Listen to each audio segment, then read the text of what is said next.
It was a quiet Saturday morning in the neighborhood. The air carried that strange mix of forced peace and underlying tension that often came with living under the watchful eye of an HOA. My driveway, polished and spacious, had one centerpiece that always seemed to draw attention: my Lamborghini. Sleek, black, and impossible to ignore, it was more than just a car to me. It was a reminder of years of work, long nights, and sacrifices most people couldn't see. But in an HOA neighborhood, anything that stood out was bound to stir curiosity, jealousy, and sometimes outright trouble. And trouble came knocking in the form of Karen's son. Karen was the self-proclaimed queen of the HOA board, a woman who seemed to live for confrontation. Her son, however, was cut from the same cloth, spoiled, entitled, and completely convinced the world owed him everything. That morning, as I sipped coffee on my porch, I noticed him circling the Lamborghini like a hawk. He touched the door handle, peeked inside, and finally spotted me. With a smug grin, he shouted across the driveway, making it clear he believed he had some sort of right to the car. He wanted it. Not a ride, not a picture. He demanded it as if my hard work and ownership meant nothing. To him, the Lamborghini was wasted sitting in my garage. He argued it should belong to someone like him, someone cooler and younger, as though arrogance somehow justified ownership. At first, I brushed it off, thinking it was just another bratty demand that would fade into nothing. But the more I ignored him, the bolder he became. Soon he was pounding on my door, insisting that his mother, the head of the HOA, would make it happen. This wasn't just about a car anymore, it was about power. Karen and her son weren't just neighbors. They were a toxic duo who thrived on intimidation. I could see their plan forming before my eyes. If they couldn't get what they wanted by asking, they'd find another way to take it. Later that week, I found a notice taped to my front door. It was from the HOA.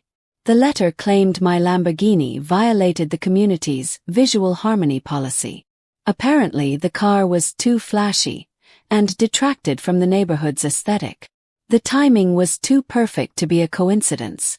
Karen was using her position to pressure me into submission. I knew then this wasn't going to end with a polite disagreement. This was the beginning of a much larger war. They weren't just coming for the car. They were challenging my right to live freely in the very neighborhood I had helped build. Because what Karen didn't know, what her son couldn't even imagine, was that I wasn't just another homeowner. I wasn't some outsider who got lucky and parked a Lamborghini in their midst. I had a stake in this place far bigger than they could comprehend. The neighborhood they thought they controlled. The one where Karen strutted around like a queen and her son demanded tribute like a spoiled prince. It was mine. All of it. Every brick, every lot, every inch of property. They belonged to me. But I wasn't going to reveal that card just yet. Sometimes the best way to deal with arrogance is to let it run unchecked, let it grow loud and sloppy until it digs its own grave. Karen's son thought he was going to take my Lamborghini. Karen thought she was going to use the HOA as a weapon to corner me. What they didn't realize was that the trap had already been set. They were playing checkers on a board where I had been playing chess for years. And all it would take was a single move to flip the entire game.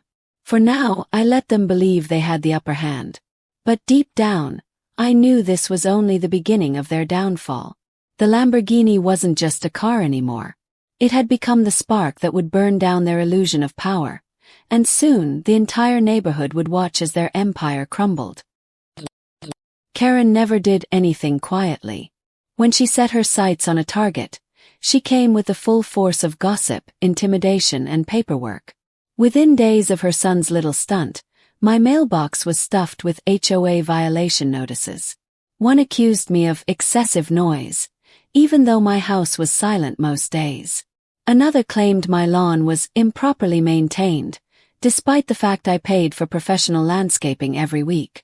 And then came the most ridiculous of them all, a letter demanding I remove the Lamborghini because it was disrupting neighborhood harmony.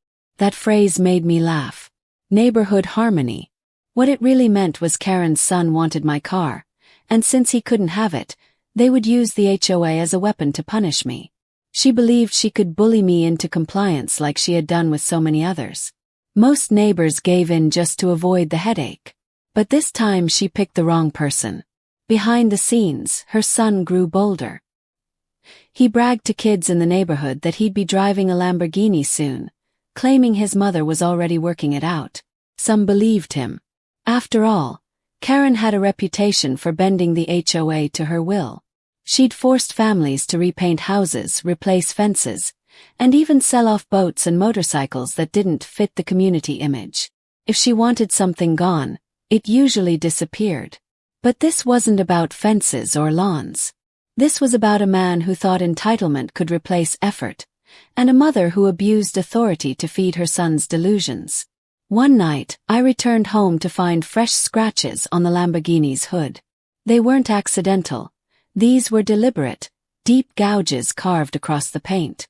My security cameras caught everything.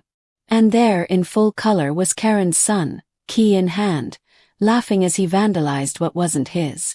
I could have called the police right then, but I didn't. Not yet.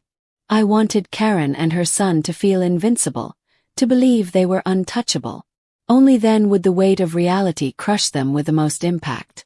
The next HOA meeting was where Karen tried to make her boldest move.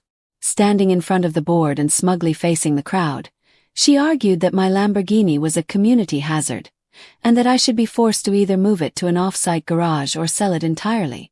Her son sat in the back row with a smirk, already acting as if the car was his. I stayed silent as the neighbors whispered among themselves. Some rolled their eyes at Karen's antics, while others, too weary of conflict, nodded just to avoid her wrath. She thought she had won. But then I pulled out the footage. The moment the screen lit up with her son's face, scratching and laughing, the room turned cold. Gasps echoed. Karen's expression shifted from smug superiority to pale disbelief. And her son's smirk collapsed into something else entirely. Fear. Still she tried to spin it. She claimed the footage was misleading, that her son was just being playful. She waved it off like vandalism was a game. But the damage was done. The board could no longer pretend this was just about a flashy car. This was about abuse of power, property damage, and a family convinced the rules didn't apply to them. What Karen didn't know was that I had only revealed a fraction of the truth. The real surprise was still hidden. The part where I wasn't just a homeowner under her rule, but the man who held the deeds to everything she thought she controlled. And soon, that truth would be impossible for her to ignore. For now, though, I let the whispers spread through the neighborhood. I let the other homeowners start questioning her authority.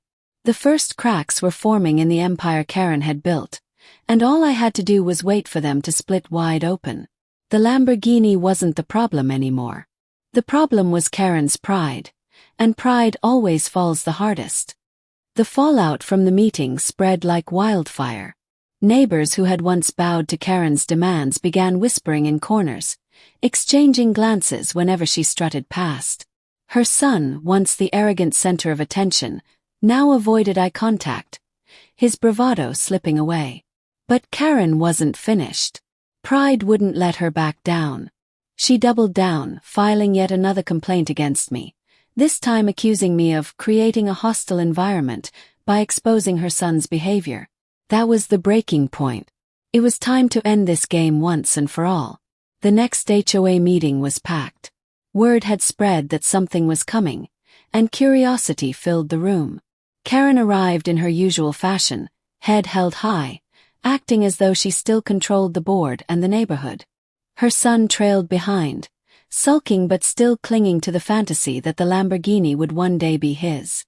When the meeting began, Karen wasted no time. She launched into a tirade about how I was destroying the fabric of the community, painting herself and her son as the victims. She demanded once more that the board force me to remove the Lamborghini. That's when I stood up, calm, collected, and patient. I pulled out a thick folder and laid it on the table in front of everyone. Deed records, contracts, legal documents, all signed in my name. Then I spoke, not to Karen, but to the board and the neighbors who had grown weary of her tyranny. I revealed the truth. I wasn't just another homeowner. I was the property developer who had purchased the land years ago. I owned every lot, every house, every street that ran through the neighborhood. The HOA existed only because I allowed it to exist. And if I wanted to dissolve it, I could. Legally. Completely. The room fell silent. Karen's face drained of color. Her son's jaw dropped. For years, she had acted as though she ruled over me. But the reality was the exact opposite. She had been standing on land I owned, operating under rules I had the power to erase.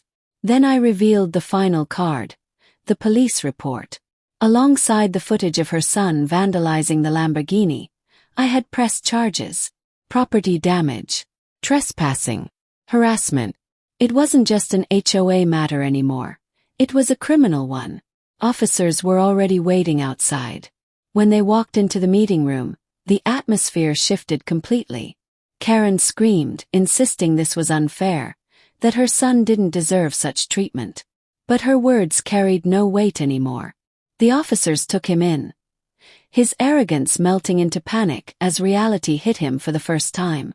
Karen was left standing alone, humiliated in front of the very people she once dominated. And in that silence, everyone realized the truth. The bully had been dethroned, and justice had finally caught up. And now I turn it to you. Do you think this was justice? Was it fair for Karen's son to be arrested and for the truth about my ownership to come out in this way? Or do you believe I should have handled it differently? Share your thoughts below, because in neighborhoods like this, power, pride, and justice always collide in unexpected ways.